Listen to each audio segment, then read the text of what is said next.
Hi friends, ఎలా ఉన్నారు? ఈరోజు మన టాపిక్ బ్లాక్ బస్టర్ హిట్ కొట్టిన కోర్ట్ మూవీ. స్క్రీన్ ఓపెన్ చేస్తే కోర్టులో ఓపెన్ అవుద్ది, భీములపట్నం కోర్టులోనే. చందు ఎంటర్ చేస్తాడు. దేని మీద? పోక్సో కేసు యాక్ట్ కింద చందుని అరెస్ట్ చేసి మైనర్ గేలింగ్ చేశారని చెప్పి ఎంటర్ ఇస్తాడు. ఎంటర్ ఇచ్చి 78 రోజులు రిమాండ్లో ఉంచిన తర్వాత కూడా బెయిల్ రాకుండా ఉంచుతారు. ఫ్లాష్ బ్యాక్ చెప్తారు. ఫ్లాష్ బ్యాక్లో ఏంటంటే హీరో ఒక చిన్న వాచ్మెన్ కొడుకు వాళ్ళ అమ్మ ఇస్త్రీలు చేసి వాళ్ళ అపార్ట్మెంట్లో ఉన్న వాళ్ళందరికీ ఇస్తుంటుంది. హీరో ఏం చేస్తాడంటే చదువు మానేసి సెలలు అమ్మడం, బార్లో పనిచేయడం, ఏదో బతుకుదేరు కోసం చేస్తూ కొంత డబ్బుని సైడ్ పెట్టుకుంటాడు, ఏదో బిజినెస్ కోసం అన్నట్టు. అలా జరుగుతూ ఉండగా హీరో ఒకరోజు ఇంటికి వస్తాడు. ఇంటికి వచ్చి ఇంటి దగ్గర స్నానం చేద్దాం చూస్తే షాంపూలు ఉండకపోతే షాప్కి వెళ్తాడు. షాప్కి వెళ్ళిన తర్వాత వాళ్ళ ఫ్రెండ్ వచ్చి హ్యాపీ న్యూ ఇయర్ భయ్యా అంటాడు. భయ్యా హ్యాపీ న్యూ ఇయర్ వస్తే ఏముంటుందిరా, క్యాలెండర్ డేట్లు మారడం తప్ప మనకి ఏమైనా ఉంటుందో జరుగుద్ది అని అడుగుతాడు. ఈ మాట అంటే అదే షాప్లో ఉన్న పక్కన హీరోయిన్ వింటుంది. హీరోయిన్ వాళ్ళ ఫ్రెండ్ వాళ్ళ ఇంటికి వెళ్ళి వాళ్ళ ఫ్రెండ్ని అడుగుద్ది చందు నెంబర్ ఇమ్మని. ఏ అంటే ఇవ్వని చెప్పి తీసుకుని చందుకి ఫోన్ చేసి, ఏరా ఈ న్యూ ఇయర్ విషెస్ చెప్తే చెప్పాలని సెటైర్లు ఎంతరా నీకు, ఏదో సెటైర్లు అంటుంది. చందు అంటాడు, ఎవరైనా సరే నాకు ఫోన్ చేసి ఎలా అంటాను అది అని చెప్పి చందు ఇలా వీళ్ళిద్దరి మధ్యన గొడవలతో కన్వర్జేషన్ అలా మొదలవుద్దు. ఒక అరగంట వరకు అటు ఇటుగా అలా చూపిస్తూ ఉంటాడు. మధ్యలో చందు కలుద్దామంటే టైం వస్తుంది, టైం అంటూ హీరోయిన్ అలా తోసుకుంటూ వెళ్తూ ఉంటుంది వెనక్కి. ఒకరోజు సడన్గా చందు బట్టలు తేయడానికి అపార్ట్మెంట్లోకి వెళ్తాడు వాళ్ళ చెల్లెళ్ళ ఇంటికి, అలా ఇంటి పక్కన చెల్లి వాళ్ళ ఇంటికి. లోపల ఫ్రెండ్స్ అందరూ చదువుకుంటారు. సడన్గా ఒక అమ్మాయి జాబిల్లి ఫోన్ బుక్ మీద అడిగితే సంథింగ్ అడుగుతూ ఉంటే ఈడ పేరు విని, జాబిల్ అని పేరు విని ఆ నెంబర్కి ఫోన్ చేసి కన్ఫర్మ్ చేసుకుంటాడు. కన్ఫర్మ్ చేసుకున్న తర్వాత అప్పుడు ఇద్దరు మళ్ళీ కన్వర్జేషన్ మొదలవుద్ది. మళ్ళీ సడన్గా జాబిల్లి చందుకి ఫోన్ చేయడం మానేస్తుంది. అంటే వారం అవుద్ది కానీ ఫోన్ చేయదు. సడన్గా చందుకి ఫోన్ వస్తుంది. ఏమని? వాళ్ళ చెల్లికి బర్త్డే, వాళ్ళ చెల్లెల ఫ్రెండ్ బర్త్డే, బీచ్కి రమ్మని చెప్పి ఫోన్ వస్తుంది. అక్కడ జాబిల్లి ఉంటుంది. జాబిల్లి ఉన్నాక అందరు పార్టీ చేసుకుంటూ వీళ్ళిద్దరు బీచ్ ఒడ్డుకి వెళ్ళిన తర్వాత చందు అంటాడు, నాకు ఏదోలా ఉంది, ఈ ఫీలింగ్ ఏంటో నాకు తెలియట్లేదు, ఏంటో తెలియదు, ఎలా ఉందో తెలియట్లేదు, నీకు ఏమైంది ఏమనుకున్నాను, ఫోన్ లేదు ఏం లేదంటే, నా ఫోన్ లేదు, ఫోన్ పోయింది, నాకు కూడా అలాగే ఉంది, ఏమైందో తెలియదు, టైం అంటున్నాక టైం వస్తుంది, ఇద్దరికి ఏమైందో తెలియకపోతే దీన్నే ప్రేమ అంటారని చెప్పి ఒక గట్టిగా హగ్ ఇచ్చుకుంటారు. హగ్గులోనే పాట వస్తుంది అనమాట. ఆ పాట ఏదో ట్రెండింగ్లో ఉంది, మనకే తెలిసిందే, ప్రేమలో అని. నేను పాడితే అంత బాగోదులండి. చందు వాళ్ళ ఇంటి దగ్గర, వాళ్ళ ఫ్రెండ్స్ దగ్గర, షాప్ దగ్గర చేసిన ప్రతి దగ్గర జాబిల్ని పరిచయం చేస్తాడు. పరిచయం చేస్తూ వాళ్ళ ఇంటికి కూడా తీసుకెళ్తాడు. ఇంటికి తీసుకెళ్ళి వాళ్ళ నాన్న లేని టైంలో చూసి ఇంటి దగ్గర అమ్మ చెల్లితో కలిసి జాబిల్తో కలిసి భోంచేయడం, తినడం, ఉండడం చేస్తాడు. వాళ్ళ అమ్మ వచ్చేసరికి జాబిల్ని లోపల దాచిపెట్టడం, అలా కొంతకాలం ఒక అరగంట మళ్ళీ ఇంకో హాఫ్ అన్ అవర్ స్టోరీ అలా జరుగుతూ అటు ఇటు ఉంటుంది. సడన్గా మంగపతి గారు, మనకు తెలిసిందే శివాజీ, మంగపతి క్యారెక్టర్లోనే బాగా ఇన్వాల్వ్ అయిపోయింది, చాలా దులగొట్టేశారు. ఆ క్యారెక్టర్తో పాటు వచ్చి పోలీసులని, ఇంటి దగ్గర పేరెంట్స్, అలా చెల్లికి అందరినీ తీసుకొని వచ్చి రెడ్ హ్యాండెడ్గా పట్టుకొని హీరోని జైలుకి తీసుకెళ్ళిపోతాడు. జైలుకి తీసుకెళ్ళిపోయాన పోక్సో యాక్ట్ బెయిల్ కూడా రాకుండా అమ్మాయి స్టేషన్ జాబిల్లి, అదే అమ్మాయి అంటే జాబిల్లి కూడా స్టేషన్కి రాకుండా, కోర్టుకి రాకుండా మేనేజ్ చేసి సెక్షన్లతోటి, చాలా సెక్షన్లు ఉంటాయి, అందులో పోక్సో యాక్ట్ అనేది మెయిన్. యాక్ట్స్ అన్నిటితోటి లోపల తోయించేసి 78 రోజులు రిమాండ్లో అలా జరుగుతూ ఉంటుంది. కోర్టు వాయిదా కోసం లాయర్ని సంప్రదిస్తారు వీళ్ళు. అయినా సరే ఆ లాయర్ని కూడా కొనేస్తారు. అలా కొనేసిన తర్వాత వీళ్ళకి ఏం చేయాలో తెలియక స్టోరీ అలా నడుస్తూ ఉంటుంది. ఇంట్రెస్టింగ్గా ఉంటుంది అనమాట. చందు పనిచేసిన షాప్లో ఒక అన్నీ మాత్రం ఏమాత్రం వదలకుండా ఏదో ట్రై చేస్తూ ఉంటాడు. కోర్టు బయటన లాయర్ షాప్ దగ్గర టీ తాగుతున్నాను.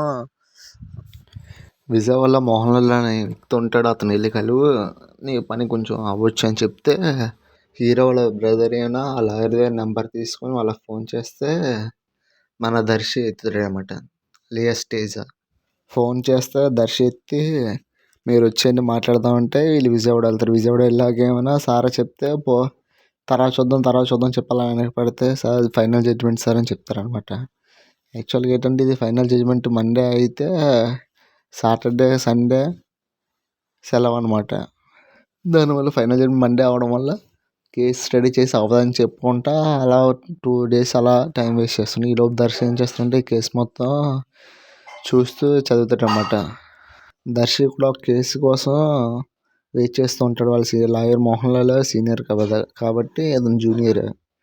కేసు కోసం అలా వెయిట్ చేస్తూ ఉండగా వాళ్ళ కేసు అవ్వదు, వాళ్ళు పంపించి అని చెప్తే మన దర్శి అని కేసు వాదించడానికి అప్పుడు వైజాగ్ వస్తాడు. వైజాగ్ వచ్చి మళ్ళీ టైం అడుగుతాడు. టైం అడుగుతూ ఉంటే జడ్జి అంటాడు, ఇవాళ ఫైనల్ జడ్జిమెంట్ కదా, ఎలాగా టైం అడుగుతాను, ఇండియాలోనే డైలీగా 5 కోట్ల కేసులు పెండింగ్లో ఉంటున్న విషయం తెలిసి కూడా నువ్వు టైం అడుగుతావు, ఇంత టైం వేస్ట్ చేస్తావు కూడదని అడుగుతూ ఉంటాడు. అడుగుతూ ఉండగా దర్శి అని టైం అడిగి కొన్ని లాపాన్ అయినా విట్నెస్లు అందరినీ తీసుకొస్తాడు. విట్నెస్లు తీసుకొస్తే అందులో మెయిన్ విట్నెస్ ముగ్గురు ఏమైనా వీళ్ళిద్దరిని తీసుకెళ్ళని చూసినవాడిని అడుగుతాడు అన్నమాట. ఎక్కడ చూసామంటే సమాచారంలో చూసాము, ఇద్దరు బండి మీద తిరుగుతున్నారు, పసుపు రంగు రెడ్ కలర్ అని చెప్తూ ఉంటారు, బ్లాక్ కలర్ బైక్ అని. ముగ్గురిని విడివిడిగా తీసుకొచ్చి మీరు ఏ టైంకి సమాచారం వెళ్ళారు, ఏ టైంకి వచ్చారు, ఎన్ని టైమింగ్స్ అయితే టైమింగ్స్ తేడా ఉంటాయి. తేడా ఉండడం వల్ల ఇందులో ఏదో తిరకాసం ఉందని లాయర్ వాదించేసరికి జడ్జి కూడా టైం వేస్తాడు. టైం ఇవ్వగా మళ్ళీ ఇంకోటి ప్రూవ్ చేస్తారు. మంగపతి మరి పెద్ద మనిషి కదా, ఇందులో తగ్గేవాడికి అది ఈ విషయంలో వెళ్ళి అని బేరం ఆడని చూస్తే మన దర్శి చాలా డేర్గా స్కూల్ బిల్ కొట్టినట్టు కోర్టు బిల్ కొట్టేసి బయటకు వెళ్ళిపోతాడు. లొంగపోయేసరికి యాక్చువల్గా అప్పుడు ఒక వీడియో తీసుకొస్తారు. ఆ వీడియోలో ఏముంటుందంటే వీళ్ళిద్దరు పెళ్ళికి వెళ్తారు గతంలో. ఆ సాంగ్లో పెళ్ళికి వెళ్ళి అయినా రూమ్లోకి వెళ్ళి 15 నిమిషాలు ఉంటారు. ఆ వీడియో తీసుకొచ్చి చూపిస్తే ఇంకా దర్శి ఏమైనా కోపంగా వీళ్ళ మీద సరే కేసు ఓడిపోతామని అనిపించి హీరో మీద అలా అన్ని వాళ్ళ ఫ్రెండ్స్ మీద కోప్పడి మోసం చేశానని చెప్పి ఇంటికి వెళ్ళిపోతాడు. డైరెక్ట్గా ఇంటికి వెళ్ళిపోతేనేమన్నా అటు ఆఫీస్కి వెళ్ళాడు, ఇటు కోర్టుకి వెళ్ళాడు, అటు ఇంటికి వెళ్ళిపోతాడు. వాళ్ళ అమ్మ ఏమైనా చెప్తూ ఉంటుంది, అలా కదండి విండు. అప్పుడు వాళ్ళ మోహన్ లాల్ సీనియర్ లాయర్ వచ్చి నువ్వు చాలా తెలివైన వాడివి, నువ్వు చేయగలవు, నీకు ఎందుకు కేసు అవ్వలేదంటే నువ్వు ప్రతి చిన్న దానికి అప్సెట్ అవుతుంది, అందుకే నీకు కేసు అవ్వలేదు, నీ గురించి నాకు తెలుసు అని కొంచెం మోటివేట్ చేసేసరికి మళ్ళీ వైజాగ్ వెళ్ళి కేసు వాదిస్తాడు. ఆ రూమ్లో ఏం జరిగిందని చెప్పి సింగిల్గా హీరోని అడిగేస్తారు అన్నమాట. అందరినీ బయట పంపించి హీరో చెప్తాడు. హీరో పంపించిన తర్వాత ఇంక ఇది ఎవరు జరుగుద్ది, హీరోయిన్కే తెలుస్తుంది, జాబిలికే తెలుస్తుంది కదా, ఆవిడని విచారించలేము కాబట్టి ఏం చేస్తామని ఆలోచించి ఉండగా మన లాయర్ ఏమన్నా దర్శి డాక్టర్ని పిలుస్తాడు. డాక్టర్ని పిలిస్తే ఫిజికల్గా అతను మెంటల్గా బాగోలేదు, అసలు ఏమీ రావడానికి అవ్వదు అంటాడు. డైలీ ఎన్నిసార్లు ఆఫీస్కి అవుతారు, వీక్లీ 2 వస్తారని చెప్తాడు డాక్టర్. అయితే మీరు డైలీ గుర్తుంటారు కదా అంటే చాలామంది వస్తారు, ఇలా గుర్తుంటారు అదేం చెప్పి డాక్టర్ అంటే, అయితే డాక్టర్ తర్వాత కాంపౌండర్ అందరినీ చూసుకుంటారు కదా, కాంపౌండర్ ఏమో బయటని సపరేట్గా వీడియో తీసి అడిగితే ఈ అమ్మాయిని చెప్పి కన్ఫర్మ్ చేస్తాడు. కానీ కోర్టుకు సరే తీసుకొస్తామని చెప్పి ఉదయం అవుతున్న కేసుని మధ్యాహ్నం 2 గంటల కోర్టుకి ఆధారపరిచిపోతే కోర్టు బయట కూడా వాళ్ళ కాంపౌండర్ని కొనేస్తారు. కొనేసిన తర్వాత మళ్ళీ ఏం జరుగుద్దంటే లేదా అటు చెప్పి స్టోరీ మార్చి చెప్తే వీళ్ళందరూ గెలిచామని చెప్పి బయటకు వెళ్ళిపోతారు. మంగపతి వాళ్ళ హీరో బయటకు వెళ్ళేసరికి మళ్ళీ జడ్జి కబురు పెడితే మళ్ళీ బ్యాక్ వస్తే మన దర్శి 2 ఫోటోలు చూపిస్తాడు. ఇద్దరిలో ఎవరో జాబిలి వాళ్ళ అమ్మని ఫస్ట్ ఒక ఫోటో చూపిస్తారు. ఆ ఫోటో అంటే ఆ ఫోటో హీరో వాళ్ళ అమ్మది. అది కాదండి ఈ ఫోటో అని చెప్పి నాకు సరిగ్గా కనబడలేదని చెప్పి మళ్ళీ మార్చి చెప్తే అది దర్శి వాళ్ళ అమ్మ ఫోటో.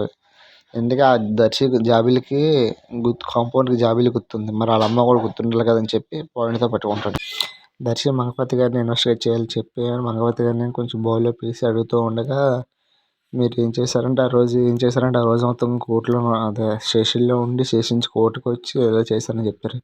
అదే రోజు మీరు SBI నుంచి 25,000 ఇండియన్ బ్యాంక్ నుంచి 25,000 తీసి ఏం చేశారని అడిగితే మన మంగపతి గారు సార్ మా ఆడపిల్లలు న్యాయం చేయండి సార్ అని చెప్పి సింపుల్గా తప్పించేసుకుంటారు. ఎన్ని విచారించిన తర్వాత దర్శిని జాబిలిని కోర్టుకి తీసుకురావాలని చెప్పి కోర్టు ఆర్డర్స్ తీసుకొస్తారని చెప్తారు. తీసుకొచ్చి చెప్పిన తర్వాత మంగపతి వాళ్ళ ఇంటికి వెళ్ళి వాళ్ళ వదినకి వాళ్ళ జాబిలికి చెప్పి బయలుదేరమంటారు. వాళ్ళు బయలుదేరేసరికి జడ్జి రాలేదని చెప్పి సెలవు అని చెప్పి వెళ్ళిపోతారు కోర్టుకి.